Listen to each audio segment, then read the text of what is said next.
Hello students good morning एवं मु पंकजिनी समस्त छात्र छात्री को ए YouTube channel plus two education aspirants स्वागत जनाऊँगी।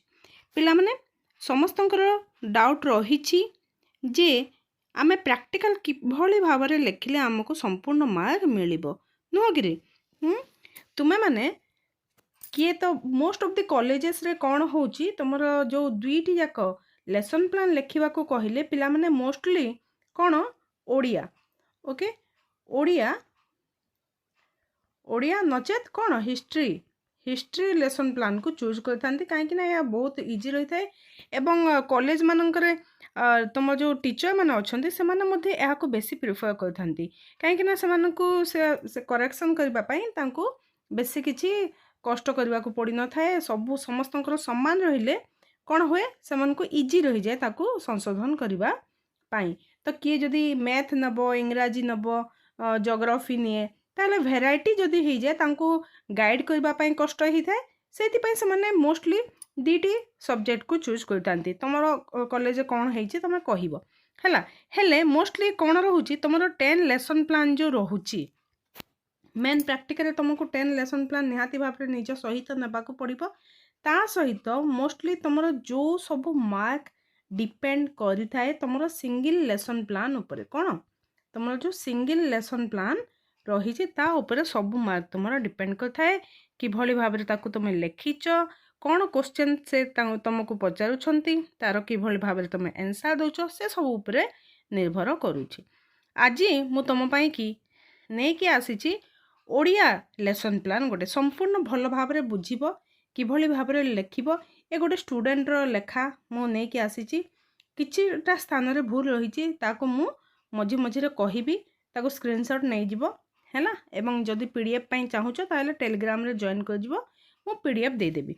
ओके देख सर्वप्रथम तुम फास्ट पेज रे एमिति तुमको गोटे देखा मिल फास्ट पेज रे साधारण उद्देश्य उपकरण एठार तारीख स्कूल श्रेणी ओके ये सब गुड़ाक तुमको देखा मिल हेले देख ये दुईटी ब्लैंक छड़ाई निहाती भाव में तुम्हें भी तुम फाइनल जो लेसन प्लान अच्छे तुम प्रैक्टिकल डेट जेबे थी से तारीखटी को तुम ये मेंशन करवा कथा हेले ताकू तुम छाड़ी स्कूल मध्य छाड़ीदेव ए दुईटी को ब्लैंक रखिब श्रेणी जो श्रेणी तुम नहीं कि जाऊछ तुम लेसन प्लान जो श्रेणी उद्दिष्ट रही लिख षष्ठ श्रेणी ये जो बर्तमान मुझे से हूँ षष्ठ श्रेणीर बयस केते एप्रोक्स रुहे 11+ समय केते आमर पीरियड कौ पीरियड टी 3 पीरियड मातृभाषा मोस्टली मातृभाषा इंग्राजी गणित तुम लीजर टाइम पूर्वर रही थाए देन टाइम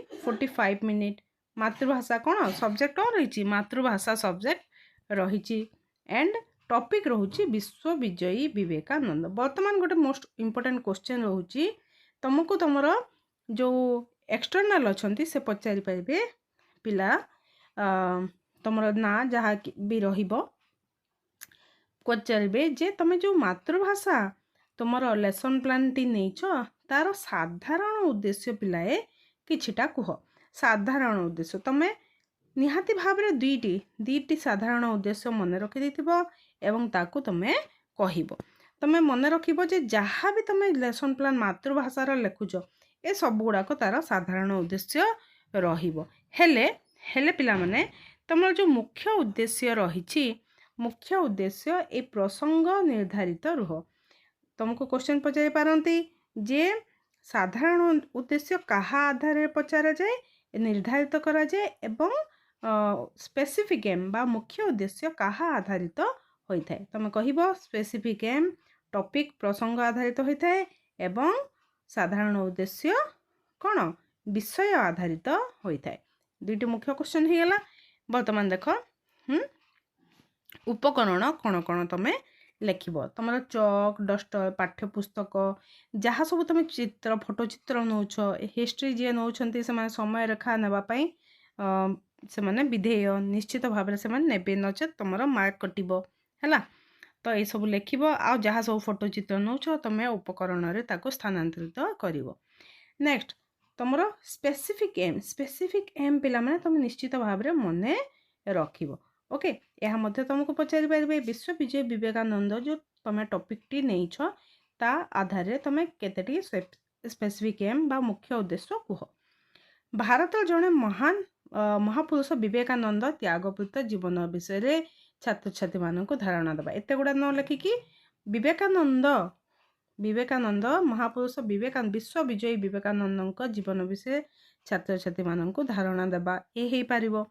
विवेकानंद पिलादिन संपर्क में छात्र छात्री मान अवगत हेबे तांको भितर किभली ज्ञान भरपूर थिला ताहा विषय जानि पारिबे इत्यादि इत्यादि तुम यही स्पेसिफिक एम गुड़ा को चारिटी निश्चित भाव में लिखिबो हैला। अच्छा पिला माने ये जो साधारण उद्देश्य अच्छी एठारे किछिटा लंबा लंबा अच्छी मु तुमको संक्षेप में कहि दउची तुम सीधा भाव में तुमको जदि साधारण उद्देश्य पचारुछंती तुम कहबो शिक्षार्थी माने मातृभाषा प्रति आग्रही हेबे। देख आग्रह मातृभाषा शिक्षा प्रति आग्रह एगुड़ा गोटे को मन रख। नेक्स्ट निजर भाषा ज्ञान है निजर भाषा ज्ञान शब्द ज्ञान वृद्धि करिवे। देन मातृभाषार शुद्ध गठन लिखन शुद्ध गठन नुह एठारे शुद्ध पठन है कौन शुद्ध पठन लिखन और उच्चारण करिवे। नेक्स्ट हूँ निजर चिंता श्रुति और सृजनी शक्ति है निजर चिंता कौन श्रुति और सृजनी शक्तिर विकास करेंगे ये भाव में तुम लिख संस्कृति सह परिचित हेबे। गभीर श्रद्धा मोस्टली इम्पोर्टेंट मातृभाषा शिक्षा प्रति आग्रह आग्रही हेबे शुद्ध पठन लिखन उच्चारण करेंगे दुटी को मन रख है। नेक्स्ट हूँ नेक्स्ट चलो जीवा देखा ये पेज को देख साधारण प्रणाली तुम कौन लिख साधारण प्रणाली प्रस्तुति अभिवादन श्रेणी सज्जा शिक्षक परिवेश सृष्टि शिक्षक शिक्षण परिवेश सृष्टि करवा सक्रियात्मक कार्य कौन गल्प कथन तुम किभली भाव में आज जो शिक्षादान अच्छी 45 मिनिट जो कालांशटी अच्छी तुम किभली भाव में तुम आगे नब गल्प कथन माध्यम आलोचना एवं चित्र उपस्थापन कर चित्र देखी तुम पढ़ेब है। देन शिक्षण दृष्टिकोण बा पर्याय कि पर्याय गति करी तुम ए क्लास टी करिवो 5P मॉडल लेसन प्लान माध्यम तुम क्लास टी करिवो। तो से 5P कौन नियोजन अनुध्यान व्याख्याकरण विस्तारण मूल्यांकन ये 5टी तुम ये स्टेप को पचारती पे 5टी स्टेप कौन तुम 5P लेसन प्लान कहले कौन से 5टी स्टेप कौन एवं से 5टी स्टेप रे कौन कौन हुए ताकू मध्य तुम मन रखिबो। देन प्रणाली कौन क्यों प्रणाली रे तुम पाठ पढ़ेब है गल्प कथन एवं आलोचना माध्यम एक है। देन शिक्षण सहायक उपादान कौन तुम कौन की टीचिंग एड्स नहींच ताकू तुम लिखब कौन देखब जो थी कि सेमानकर आग्रह आहरी उत्पन्न हम विवेकानंद फोटोचित्र निया जाइछि। नेक्स्ट अच्छे मूल्यांकन कौन करा मूल्यांकन रे वस्तुनिष्ठ प्रश्न पचरा ये जो कहा एतिकी है कौठार कौ पर्यंत साधारण प्रणाली जो लिखाई यह तुम यथा जमीती कि विवेकानंद चित्र फोटोचित्र यह तुम टॉपिक अनुसार तुम चेंज कर गल्प कथन को मध्य तुम चेंज कर पार आलोचना व्याख्याकरण उपस्थापन प्रश्नोत्तर तुम लिखिपार आलोचना उपस्थापन प्रश्नोत्तर माध्यम शिक्षादान करवा यह लिखिपार तुम है या टिके तुम चेंज कर तुम पाठ अनुजाई है। नेक्स्ट हूँ भल भाव देख नेक्स्ट हूँ शिक्षकों कार्य कौन रहिबो शिक्षकों कार्य शिक्षक कौन करेंगे शिक्षक युवकों को काट शिक्षक आवश्यक सामग्री धरी सठिक समय श्रेणीगृह को प्रवेश करेंगे प्रथमे कौन करेंगे प्रथमे श्रेणी साजसज्जा श्रृंखला प्रति ध्यान देवे तापर शिक्षक शिक्षार्थी मान ध्यान को केन्द्रीभूत करने सक्रियात्मक कार्य कराइबे तापर शिक्षार्थी मान ध्यान को आनी ध्यानमग्न करिवे। ओके ये सब है। देन कौन ये सब सरिला परे प्रसंग रे उपनीत होगापाई किछिटा आवश्यकीय प्रश्न पचारिबे तापर आमर ये सब है कौन टिके नाक डेस्क्रिप्शन कि आमे कौन करबा को जाउछु। ବର୍ତ୍ତମାନ ଆମେ ପିଲାମାନେ ଆସିଗଲେ ଆମର କ'ଣ ଫାର୍ଷ୍ଟ ଷ୍ଟେପ୍ ଯେଉଁ ଅଛି ନିୟୋଜନ ଷ୍ଟେପ୍ରେ ତୁମକୁ ପଚରାଯାଇପାରେ ଯେ କ'ଣ କରାଯାଏ। ନିୟୋଜନ ଏନଗେଜ୍ ଷ୍ଟେପ୍ରେ କ'ଣ କରାଯାଏ ପିଲାମାନେ? ପୂର୍ବ ଏହାକୁ ଲେଖିବନି, ଏହାକୁ ଲେଖିବ ନାହିଁ। କ'ଣ ଲେଖିବ? ପୂର୍ବ ଅଭିଜ୍ଞତା ସହିତ ବର୍ତ୍ତମାନ ବିଷୟର ସମ୍ପର୍କ ସ୍ଥାପନ କରିବା। ପୂର୍ବ ଅଭିଜ୍ଞତା ସହିତ ବର୍ତ୍ତମାନ ବିଷୟର ସମ୍ପର୍କ ସ୍ଥାପନ କରିବେ, ଏହାକୁ ଲେଖିବ। ତାପରେ ଏପଟେ ଲେଖିବ କ'ଣ? ପ୍ରାରମ୍ଭିକ ପ୍ରଶ୍ନ ତୁମେ ଲେଖିପାର, ହେଲେ କିଛିଟା ତୁମେ ଲେଖିବାକୁ ପଡ଼ିବ ଯେ ଶିକ୍ଷାର୍ଥୀମାନଙ୍କୁ ୟୁ ଆକାରରେ ବସାଇ ଶିକ୍ଷକ ଯାହା କିଛି ପଚାରିବେ ତାପରେ କ୍ୱେଶ୍ଚନ୍ ପଚାରିବେ। ହେଲା, କି କ୍ୱେଶ୍ଚନ୍ ପଚାରିବେ? ଶିକ୍ଷାର୍ଥୀମାନେ ଲେଖି କ'ଣ ତାଙ୍କୁ ଯାହା ତୁମର ପାଠ ଅଛି ହେଲା ସେ ବିଷୟରେ ତାଙ୍କୁ କିଛି ଲେଖିବା ପାଇଁ କହିବେ ନା ତୁମେ ଡାଇରେକ୍ଟଲି ପ୍ରାରମ୍ଭିକ ପ୍ରଶ୍ନକୁ ମଧ୍ୟ ଆସିପାରିବ। ହେଲେ ଏଇ କ୍ୱେଶ୍ଚନ୍ ଗୁଡ଼ାକ ମୋତେ କିଛି ପସନ୍ଦ ହେଲାନି। ବିଲେ କାହାର ନାମ? ତୁମେ ଯାହା ବିଷୟରେ ପାଠ ପଢ଼ଉଛ ତାଙ୍କ ବିଷୟରେ ତୁମେ ପ୍ରଶ୍ନ ପଚାରି ପାରିବ ନାହିଁ। ଏହାକୁ ତୁମେ ଭଲ ଭାବରେ ମନେ ରଖ। ତୁମେ ବିବେକାନନ୍ଦଙ୍କ ପାଖକୁ ଟପିକ୍କୁ ଆସିବା ପାଇଁ ବିବେକାନନ୍ଦଙ୍କ ବିଷୟରେ ପଚାରିବ ନା, ସେ ହେଇପାରିବନି। ତୁମେ କ'ଣ କରିବ? ଆମ ଭାରତରେ କେତେଜଣ ଯେଉଁ ମହାନ ବ୍ୟକ୍ତିତ୍ୱ ଅଛନ୍ତି ତାଙ୍କର ନାଁ କୁହ। ତାପରେ ତୁମେ କହିପାରିବ ଯେ କେଉଁ ମହାନ ବ୍ୟକ୍ତି କାହାକୁ ବିଶ୍ୱ ବିଜୟୀ ଭାବରେ ଆଖ୍ୟା ଦିଆଯାଇଛି।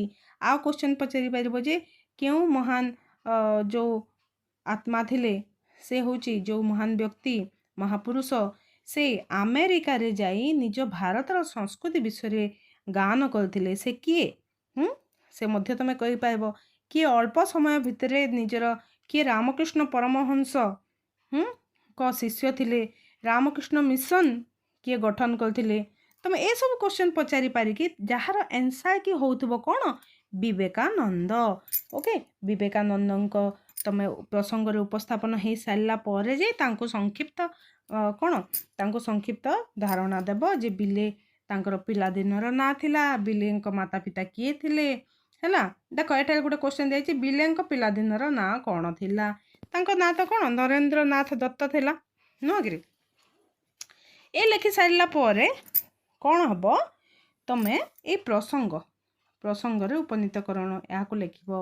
ତା ସାଇଟ୍ରେ ଏଇ ସ୍ଥାନରେ ପ୍ରସଙ୍ଗକୁ ଲେଖିକି ବିଶ୍ୱବିଜୟୀ ବିବେକାନନ୍ଦ ଲେଖିବ। ଏ ପର୍ଯ୍ୟନ୍ତ ବୁଝିହେଲା?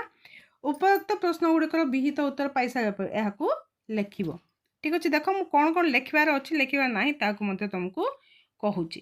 ସେକେଣ୍ଡ ଷ୍ଟେପ୍ ରହୁଛି ତୁମର ଏକ୍ସପ୍ଲୋରେସନ୍ ବା ଅନୁଧ୍ୟାନ, ଅନ୍ୱେଷଣ କରିବା। ଏଇ ଯେଉଁ ଲାଇନ୍ଟି ରହୁଛି ଫାଷ୍ଟ ଯେଉଁ ରହୁଛି ସେଠାରେ ତୁମେ ଷ୍ଟେପ୍ର ଷ୍ଟେପ୍ ଗୁଡ଼ାକ ଲେଖିବ 1 2, ଦେନ୍ ଏଠାରେ କ'ଣ ଲେଖିବ? ତୁମର କେଉଁ ଷ୍ଟେପ୍ ରହୁଛି ତାକୁ ଲେଖିବ, ତାର ନାଁ କ'ଣ? ଅନୁଧ୍ୟାନ, ଅନ୍ୱେଷଣ। ତାପରେ ଏ ସ୍ଥାନରେ କ'ଣ ଲେଖିବ? ତ ଏଇ ଷ୍ଟେପ୍ରେ କ'ଣ କରାଯାଏ ତାକୁ ନିହାତି ଭାବରେ ଲେଖିବ। ବୁଝିହେଲା? ତ ତୁମର ଅନୁଧ୍ୟାନ ଏକ୍ସପ୍ଲୋରେସନରେ କ'ଣ କରାଯିବ? ଦଳଗତ କାର୍ଯ୍ୟ ପାଇଁ ଆଗ୍ରହୀ କରିବେ, ଉଦ୍ଦେଶ୍ୟ ସ୍ଥାପନ ଏବଂ ନୂତନ ଜ୍ଞାନ ପ୍ରଦାନ। ଶିକ୍ଷାର୍ଥୀମାନେ ପରସ୍ପର ମଧ୍ୟରେ ଆଲୋଚନା କରି କଷ୍ଟ ଶବ୍ଦର ଅର୍ଥ ବାହାର କରିବେ। ବର୍ତ୍ତମାନ ପ୍ରଥମ କାର୍ଯ୍ୟ ହେଉଛି ଦଳ ଗଠନ କରିବା। ଶିକ୍ଷାର୍ଥୀ କ'ଣ କରିବେ? ସର୍ବପ୍ରଥମେ ଯେତେ ବି ଷ୍ଟୁଡେଣ୍ଟ ଥିବେ ସେଠାରେ ଦଳ ଗଠନ କରିବେ। ଏହି ପର୍ଯ୍ୟାୟରେ ଶିକ୍ଷକ ଲେଖିବ, ମୁଁ କହୁଛି ମନେ ରଖ। ଏହି ପର୍ଯ୍ୟାୟରେ ଶିକ୍ଷକ 4-5 ଜଣ ଲେଖାଏଁ ଶିକ୍ଷାର୍ଥୀଙ୍କୁ ନେଇ ଗୋଟିଏ ଦଳ ଗଠନ କରିବେ ଏବଂ ପ୍ରତ୍ୟେକ ଦଳ ସେମାନଙ୍କ ସାହିତ୍ୟ ବହି ନିଜ ସାଥିରେ ରଖିବେ। ନିଜ ସାହିତ୍ୟ ବହିର ଯେତେ ପୃଷ୍ଠାରେ ତୁମର ବିଶ୍ୱବିଜୟୀ ବିବେକାନନ୍ଦ ଅଛି ସେଇ ପୃଷ୍ଠାକୁ ତୁମେ ମେନସନ୍ କରିବ। ସାହିତ୍ୟ ବହିର ମନେକର 45ରୁ 50 ପର୍ଯ୍ୟନ୍ତ ରହିଛି, ତ ସେଇ ପୃଷ୍ଠାର ଦ୍ୱିତୀୟ ଅନୁଚ୍ଛେଦ ବା ତୃତୀୟ ଅନୁଚ୍ଛେଦ ନୀରବରେ ପଢ଼ିବା ପାଇଁ କହିବେ। ଏପରି ଲେଖିବ। ହେଲା, ଏପରି ଲେଖିବ। ସେଥିରେ ଥିବା କଷ୍ଟ ଶବ୍ଦ ଗୁଡ଼ିକୁ ନିଜ ନିଜ ଭିତରେ ବାହାର କରିବେ, ଆଲୋଚନା କରି ଅର୍ଥ ବାହାର କରିବେ। ଓକେ, ତ ଶିକ୍ଷଣ କାର୍ଯ୍ୟ 1ରେ କ'ଣ ହେବ? ଏହି ପର୍ଯ୍ୟାୟରେ ଶିକ୍ଷକ ପଢ଼ାଇଥିବା ଅନୁଚ୍ଛେଦ, ଶିକ୍ଷକ ପଢ଼ାଇବେ କି? ନା ଦଳ ଗଠନ କରି ତମେ ଯାହା ତାଙ୍କୁ ପଢ଼ିବା ପାଇଁ କହିଛ ହେଲା କହିଥିଲ ହେଲା ସେଇ ଭିତରୁ ପ୍ରଶ୍ନ ଗୁଡ଼ିକୁ ବାହାର କରିବେ ଏବଂ ସେଗୁଡ଼ିକର ଉତ୍ତର କରିବା ପାଇଁ ତାଙ୍କୁ ପ୍ରତି ଦଳକୁ କହିବେ। ଠିକ୍ ଯିଏ ଯାହା କରିପାରିଲେ ଦେଖ ପିଲାମାନେ କଷ୍ଟ ଶବ୍ଦ ବାହାର କରିବା ପାଇଁ ତମେ କହିପାର ହେଲେ କ୍ୱେଶ୍ଚିନ୍ ଗୁଡ଼ିକ ମଧ୍ୟ ତମେ କହିପାର। ଦେଖ ଏଠାରେ କୁହାଯାଇଛି ଦଳ 1କୁ କ'ଣ ଦିଆଗଲା ଦଳ 1କୁ କୁହାଗଲା କି କେଉଁ ପରିପ୍ରେକ୍ଷୀରେ ଏହି ଶବ୍ଦ ଗୁଡ଼ିକ ବ୍ୟବହାର କରାଯାଇଛି ଅନ୍ଧକାର ବିଚିତ୍ର ଦଳ 1କୁ ଦିଆଗଲା ଏଇ ଶବ୍ଦ ଗୁଡ଼ିକୁ ଏବଂ କେଉଁ ପରିପ୍ରେକ୍ଷୀରେ ଏହା ବ୍ୟବହାର କରାଯାଇଛି ଏହା ତାଙ୍କୁ ଟାସ୍କ ଦିଆଗଲା।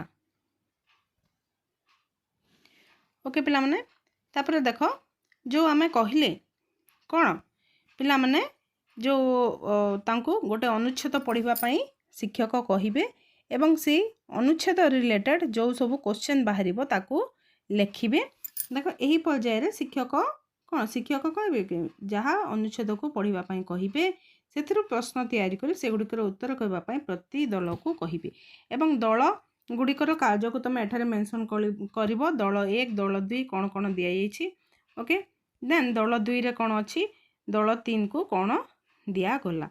ତାପରେ ପିଲାମାନେ ଗୋଟେ ଭଲ ଭାବରେ ମନେ ରଖ ଦଳ 1 2 3ର କାର୍ଯ୍ୟ ହେଇଗଲା ଏଇ ସରିଲା ପରେ ତାପରେ ଯାଇ ତମେ 3 ନମ୍ବର ବ୍ୟାଖ୍ୟାକରଣକୁ ଲେଖିବ। ଏଠାରେ ତମେ ଲେଖିବ କ'ଣ ବ୍ୟାଖ୍ୟାକରଣ ଏଠାରେ ଲେଖିବ ଯେତେବେଳେ ତମର ଦଳ ଗୁଡ଼ିକର କାର୍ଯ୍ୟ ସରିଲା ଓକେ ତାପରେ ଏଠାରେ ତମେ ଲେଖିବା ପାଇଁ ଷ୍ଟାର୍ଟ କରିବ 3 ବ୍ୟାଖ୍ୟାକରଣ ହେଲା ତାପରେ ଯାଇ ତମେ ଲେଖିବ ଉଚିତ ସ୍ଥାନରେ ଉଚିତ ଜିନିଷ ତମେ ଲେଖିବ ନଚେତ୍ ତମକୁ ମାର୍କ ଦେବେ ନାହିଁ। ଶିକ୍ଷାର୍ଥୀମାନେ କ'ଣ କରିବେ ଏଠାରେ କ'ଣ କରିବେ ଶିକ୍ଷାର୍ଥୀମାନଙ୍କୁ ଶିକ୍ଷଣ କାର୍ଯ୍ୟ 2 ଆରମ୍ଭ ହେଲା ସରଳ ଭାଷାରେ ବୁଝାଇ ଲେଖ ଦିଆଯାଇଥିବା ବାକ୍ୟ ଗୁଡ଼ିକୁ ସରଳ ଭାଷାରେ ବୁଝାଇ ଦିଅ ହେଲା ବୁଝାଇବ। ଏକ୍ସପ୍ଲେନ୍ରେ କ'ଣ କରିବ ଶିକ୍ଷାର୍ଥୀମାନେ ଉଦାହରଣ ବାକ୍ୟ ଗଠନ ଓ ଚିତ୍ର ଆଙ୍କି ଶବ୍ଦର ଅର୍ଥ ବୁଝାଇବେ। ତମେ ଯଦି କଠିନ ଶବ୍ଦ ଦେଇଛ ବାକ୍ୟ ଗଠନ କରିବା ପାଇଁ ଦେଇଛ ତାହେଲେ ତାକୁ ସେମାନେ ବୁଝେଇବେ ୟା ତ ଦିଆଯାଇଥିବା ବାକ୍ୟ ଗୁଡ଼ିକୁ ସରଳ ଭାଷାରେ ବୁଝାଇବେ। ସରଳ ଭାଷାରେ ବୁଝାଇବେ ଏ ହେଉଛି ତୁମର ଶିକ୍ଷଣ କାର୍ଯ୍ୟ 2 ଦଳ 1କୁ କ'ଣ ଦିଆଗଲା ମାନବ ସେବା ହିଁ ହେଉଛି ଭଗବାନଙ୍କ ପ୍ରକୃତ ପୂଜା ଦଳ 2କୁ ଦିଆଗଲା ସେ ହେଉଛି ମାନବ ଜାତିର ଅଳଙ୍କାର ସଦୃଶ ଦଳ 3କୁ ଦିଆଗଲା ମାନବ ସେବା ହିଁ ଈଶ୍ୱରଙ୍କ ସେବା। ଏ ହେଉଛି ଦଳ 3ଟି ଦଳ ଗଠନ କରିଛ 3ଟି ଦଳକୁ ଦିଆଯାଇଥିବା ତମର କ୍ୱେଶ୍ଚନ୍ ହେଲା ଏ ହେଇଗଲା ତମର ଏକ୍ସପ୍ଲେନ୍। ଏଠାରେ ସେମାନେ ଏକ୍ସପ୍ଲେନ୍ କରିବେ ତୁମକୁ ବୁଝେଇବେ ଯେ କିଭଳି ଭାବରେ ସେମାନେ ଏହାକୁ ବୁଝିଛନ୍ତି ତୁମକୁ ଏକ୍ସପ୍ଲେନ୍ କରିବେ। ଶିକ୍ଷକ କ'ଣ କରିବେ ଶିକ୍ଷକ କେବଳ ମାତ୍ର ତାଙ୍କୁ ଆଗେଇ ନେବେ ପାଠ୍ୟକ୍ରମକୁ ଆଗେଇ ନେବେ ସବୁକିଛି କାର୍ଯ୍ୟ ପିଲାମାନଙ୍କର ଯେଉଁ ସ୍ଥାନରେ ପିଲାମାନେ ବୁଝିପାରିବେନି ସେଇ ସ୍ଥାନରେ ଶିକ୍ଷକଙ୍କର କାର୍ଯ୍ୟ ଆସିବ। ଓକେ ଏ ହେଇଗଲା ତୁମର ଏକ୍ସପ୍ଲେନ୍ ଷ୍ଟେଜ୍ ବର୍ଣ୍ଣନା କ'ଣ ବର୍ଣ୍ଣନା କରିବେ। ଦେନ୍ 4 ନମ୍ବର ଷ୍ଟେପ୍କୁ ଆସ ଇଲାବୋରେସନ୍ ବିସ୍ତାରଣ ଇଲାବୋରେଟ୍ ଶିକ୍ଷଣ କାର୍ଯ୍ୟ 3 ତାହାରି ମଧ୍ୟରେ ସେ ଶୁଣିପାରିଲେ ସତେ ଏଠାରେ ଲେଖା ହେଇଛି ଠିକ୍ ସ୍ଥାନରେ ଏଇଠି ଲେଖିବ ଠିକ୍ ସ୍ଥାନରେ ବିରାମ ଚିହ୍ନ ଦେଇ ଅନୁଚ୍ଛେଦଟି ଲେଖ। ଏକ୍ସପ୍ଲେନ୍ରେ ବିସ୍ତାରଣରେ କ'ଣ ହେବ ବିସ୍ତାରଣର କ'ଣ ଲେଖିବ ତୁମେ ଏଇ ଜାଗାରେ ତମେ ଏହାକୁ ଲେଖିବ ନାହିଁ ବିସ୍ତାରଣରେ କ'ଣ କରାଯାଏ ତାକୁ ଲେଖିବ। ଶିକ୍ଷଣ ଫଳାଫଳ ବା ଲର୍ଣ୍ଣିଂ ଆଉଟକମ୍ ଏଇ ଯେଉଁ ସୋପାନ ଅଛି ବିସ୍ତାରଣ ଷ୍ଟେପ୍ରେ ତୁମେ କ'ଣ ପାଇବ ଶିକ୍ଷାର୍ଥୀମାନେ ପ୍ରଶ୍ନର ଉତ୍ତର ବିସ୍ତାରିତ ଭାବେ ପ୍ରଦାନ କରିବେ ଯାହା ସବୁ ତୁମ ଶିକ୍ଷଣ କାର୍ଯ୍ୟରେ ଦିଆଯିବ କ୍ୱେଶ୍ଚନ୍ ଗୁଡ଼ିକ ତାକୁ ବିସ୍ତାରିତ ଭାବରେ ପ୍ରଦାନ କରିବେ। ଏବଂ ଏଇ ଯେଉଁ ଅନୁଚ୍ଛେଦଟି ଅଛି ତାକୁ ଉଚିତ ବିରାମ ଚିହ୍ନ ଦେଇ ଏଠାରେ ଲେଖିବ ତମେ ତମର ହିସାବରେ ଯାହା ସବୁ ତମେ ପାଠ ତମେ ଚୁଜ୍ କରୁଛ ସେଇ ହିସାବରେ ଲେଖିବ। ଶିକ୍ଷଣ କାର୍ଯ୍ୟ 4ରେ ମଧ୍ୟ ତମେ ଲେଖିପାର ଯାହା ତମେ ଦେଇଛ ବା ତମେ କରିପାର ଯେ କ୍ୱେଶ୍ଚନ୍ ଗୁଡ଼ିକ ଦେଇଦେବ। ଏହି ପର୍ଯ୍ୟାୟରେ ଶିକ୍ଷକ ଏକ ଉକ୍ତି କାର୍ଡ଼ ପ୍ରତ୍ୟେକ ଦଳକୁ ଦେବେ ଉକ୍ତି କାର୍ଡ଼ ମଧ୍ୟ ପ୍ରଦାନ କରିପାର ଉକ୍ତି କାର୍ଡ଼ ଦେବେ ଏବଂ ଦେଲା ପରେ କ'ଣ କରିବେ ପ୍ରତ୍ୟେକ ଦଳକୁ ସମାନ ଉକ୍ତି କାର୍ଡ଼ ଦିଆଯିବ ପ୍ରତ୍ୟେକ ଦଳକୁ କ'ଣ ସମାନ ଉକ୍ତି କାର୍ଡ଼ ଦିଆଯିବ ଏବଂ ନିଜ ନିଜ ଦଳରେ ଆଲୋଚନା କରି ବିସ୍ତାରିତ ଭାବରେ ବର୍ଣ୍ଣନା କରି ଲେଖିବେ। ଏହାପରେ ପ୍ରତ୍ୟେକ ଦଳର ଦଳପତି कौन करेंगे उत्तर को उपस्थापन करेंगे यापर शिक्षक संक्षेपण करेंगे अर्थात शिक्षक ताकू तांकर सठिक उत्तर कलापटारे स्थापन करेंगे है।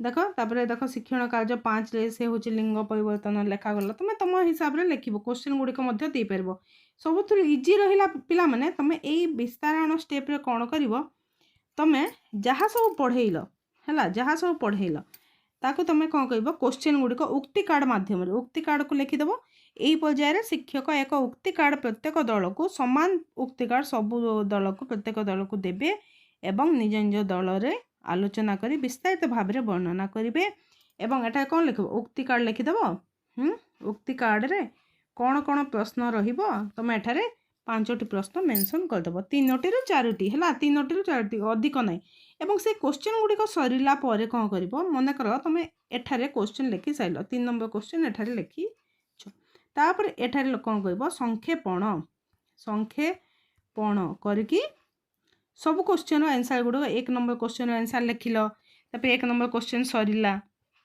Then 2 number question 3 number question यहीपरी भाव में एठारे तुम 1 2 3 क्वेश्चन सर है तार आंसर संपूर्ण भाव में तुम लिखला पर जो स्थान तुम खत्म होची जो स्थान तुम सरुची तापर तुम ये जो 5 नंबर स्टेप अच्छी मूल्यांकन तुम आरंभ कर एठारे 5 लिखबनी पिले एठारे लिखब क्रमिक नंबर सीरियल नंबर 5 एठारे रहिबो सोपान मूल्यांकन बा इभाल्युएशन एठारे रहिबो हैला तमे स्टेप गुडा को कोठारे कोन लेखा जे ताको भल भाव रे देख लब्ध ज्ञान प्रयोग कोन होची आउटकम होची कोन विषय कोन लब्ध ज्ञान प्रयोग मूल्यांकन बा आजिकार शिक्षादान शिक्षक शिक्षार्थी माने केते दूर उपकृत होइछंती ताहा जानिबा पई केतेक प्रश्न व्यक्तिगत भाव रे पचारिबे शिक्षार्थी माने अन्य कहा सहित परामर्श न करी निजे निजे उत्तर करिवे और सांगसाथी मानक ठारू उत्तर मिलाई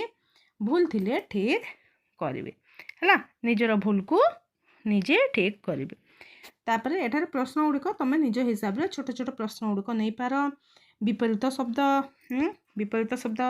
प्रश्न उत्तर दियो बिले एपरी ना काहे दिगला तुम यहीपरि भाव में प्रश्न करनी पिला मु तुमको कहूँ तुम विपरीत शब्द देन शून्य स्थान पूरण कर है क स्तंभ ख स्तंभ देन वाक्य गठन यही भली भाव में प्रश्न गुड़िक लिखब तापर है तापर गृहकर्म गृहकर्म को लिखब गृहकर्म बा गृह कर्म कार्य दुईटा लिखबनी रे भूल है स्वामी विवेकानंद संपर्क विभिन्न लेखा संग्रह करी घरे पढ़ पाठरे थिबा छवि बही भली विवेकानंदकर छविटीए अंकन कर यहीपरि भाव में तुम कौन गृहकर्म लिखब एवं एठारे तुम कौन 5 लेसन प्लान टी सरी जाउची ओके भल भाव में भावुची भल भाव में बुझीगल ओडियार लेसन प्लान पिला माने एभरी लेखा जाए आ गोटे मोर रिक्वेस्ट जे पिला माने जे मध्य ओडियार फाइनल लेसन प्लान चूज कर तमें